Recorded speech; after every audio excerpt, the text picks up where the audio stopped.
Les sirènes n'en finissent plus de retentir dans l'est de l'Ukraine, alors que des centaines de civils tentent de fuir l'offensive russe qui se poursuit dans les derniers territoires du Donbass encore contrôlés par l'Ukraine.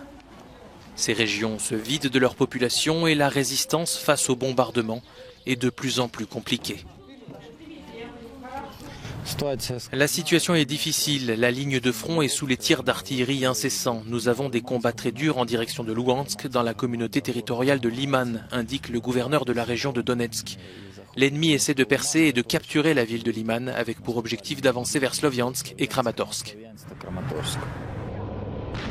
L'artillerie russe pilonne sans relâche les positions ukrainiennes. Selon le ministère russe de la Défense, près de 700 cibles ont été touchées dimanche. Si l'offensive de Moscou se concentre dans le Donbass, d'autres régions font également l'objet de bombardements. Dimanche soir, une base militaire dans le nord de l'Ukraine a subi de lourdes pertes. Ma matinée commence par le nombre de personnes que nous avons perdues pendant la nuit, a déclaré le président ukrainien ce lundi.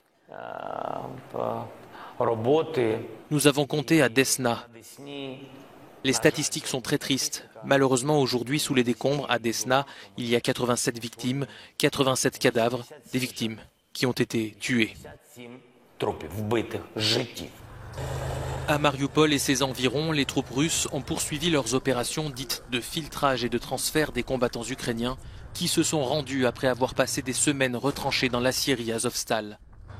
Alors que les soldats russes effectuent des travaux de déminage, l'Ukraine met en garde contre le risque d'épidémie dans cette ville détruite et qui manque de tout.